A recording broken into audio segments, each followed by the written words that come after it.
स्वागत है दोस्तों स्टडी फॉर यूपीएससी में। हम लोग इकोनॉमी पढ़ रहे थे और उसका पार्ट 15 तक पढ़ लिया था। आज पार्ट 16 है, 16वां पार्ट है।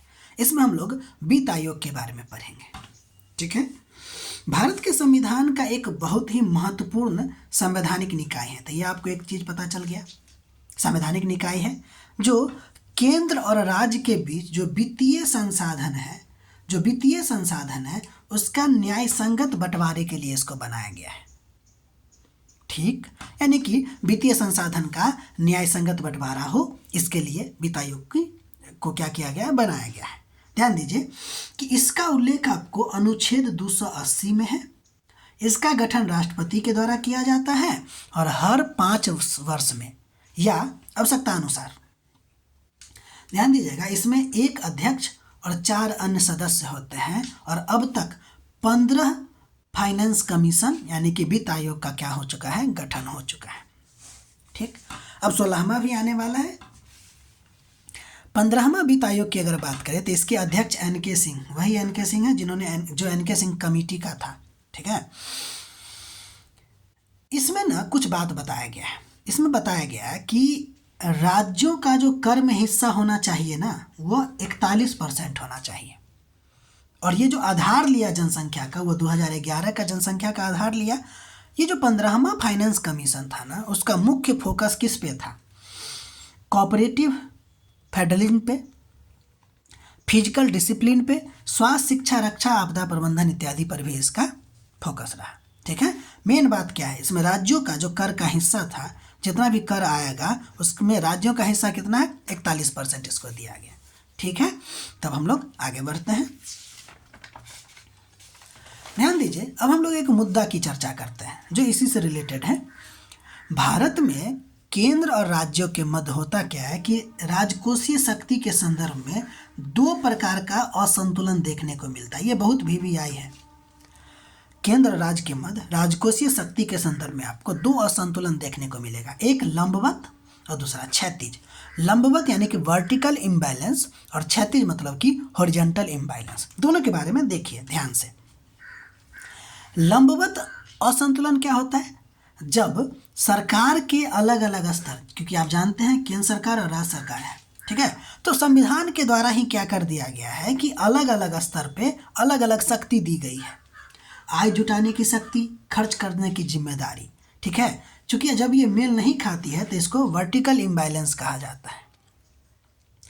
सिंपल मतलब क्या हुआ? सिंपल मतलब ये हुआ कि केंद्र की जो राजकोषीय शक्ति है वह राज्य की तुलना में ज़्यादा है। केंद्र का जो राजकोषीय शक्ति है वो आपको ज़्यादा है। मतलब क्या हुआ? आय जुटाने की शक्ति भी केंद्र के पास ज़्यादा है, खर्च करने की जिम्मेदारी भी केंद्र के पास ज़्यादा है। ठीक है ना। तो इसको हम लोग क्या कहते हैं? मतलब लंबवत असंतुलन। ये संविधान के द्वारा ही है ना कि केंद्र को ज़्यादा पावर दे दिया गया, राज्य को कम पावर दे दिया गया है। तो ये लंबवत असंतुलन होगा। अब हम लोग क्षैतिज असंतुलन की बात करते हैं। भारत में सभी राज्यों को संविधान के द्वारा जो करारोपण इत्यादि से रिलेटेड शक्ति है वो समान दे दिया गया, सबको बराबर बराबर दे दिया गया है। इसके बावजूद भी आप देखिएगा कि राज्यों की राजकोषीय शक्ति में अंतर देखने को मिलता है। इसको हम लोग क्षैतिज असंतुलन कहते हैं, यानी कि हॉरिजॉन्टल इम्बैलेंस कहते हैं। तो ये जो लंबवत असंतुलन है, केंद्र राज्य के बीच में राजकोषीय शक्ति को लेकर अंतर, क्षैतिज राज्य के बीच में अंतर राजकोषीय शक्ति को लेकर, इस सब को ख़त्म करने के लिए एक्चुअली में वित्त आयोग का गठन किया जाता है और इसको सुझाव देना होता है कि इसको कैसे कम किया जाए। ख़त्म तो नहीं किया जा सकता है, कम किया जा सकता है। तो इसके लिए सुझाव देने का कोशिश किया जाता है। ठीक, अब हम लोग आगे बढ़ते हैं, पढ़ते हैं एक नया टॉपिक जिसका नाम है GST, goods and service tax है, वस्तु एवं सेवा कर है। ध्यान दीजिएगा, इसको 121वां संविधान संशोधन 2016 के माध्यम से एक्ट के यानी कि 246A में जोड़ा गया। ठीक, अब हम लोग आगे बढ़ते हैं। जीएसटी के बारे में सबसे पहले अगर आपसे पूछा जाए कि जीएसटी क्या है, तो यह एक भारत का ना एकीकृत अप्रत्यक्ष कर है जो 1 जुलाई 2017 से लागू हुआ, जिसका उद्देश्य वन नेशन वन टैक्स था। ठीक। दूसरा बात याद रखिएगा जीएसटी के बारे में कि जीएसटी मूलतः एक वैट है, वैट वैल्यू एडिशन टैक्स है मूलतः। ये बहुत ही इंपॉर्टेंट फैक्ट है। अच्छा, वैट क्या होता है? तो एक अप्रत्यक्ष कर था। वैट जो था वो एक अप्रत्यक्ष कर था। ध्यान दीजिएगा, जो वस्तुओं के उत्पादन और विक्रय के दौरान किए जाने वाले मूल्यवर्धन यानी कि वैल्यू एडिशन पर लगाया जाता है। ठीक है, तो मतलब जीएसटी जो है एक प्रकार का मूलतः वैट है। ठीक है, वैल्यू एडिशन है। यह एक प्रकार का अप्रत्यक्ष कर था। ठीक है ना, जो वस्तु के उत्पादन और विक्रय के दौरान किए जाने वाले मूल्यवर्धन यानी कि वैल्यू एडिशन पर लगाया जाता था। जबकि जीएसटी में वस्तु और सेवाओं दोनों को लक्ष्य बनाया जाता है।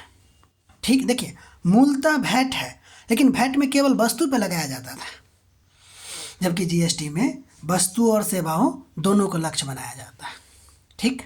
तीसरा इंपॉर्टेंट फैक्ट, जीएसटी इम्प्लीमेंटेशन के समय क्या होता है कि जीएसटी संपूर्ण मूल्य पर लगा दिया जाता है, लेकिन होता यह है कि उत्पादकों, विक्रेताओं, सेवा प्रदाताओं को क्या किया जाता है, आईटीसी इनपुट टैक्स क्रेडिट का लाभ दिया जाता है। इसमें क्या किया जाता है कि आईटीसी में क्या किया जाता है कि आगतों पर दिया जाने वाला जो कर है ना, उसको वापस कर दिया जाता है। ठीक है, अब हम लोग आगे बढ़ेंगे।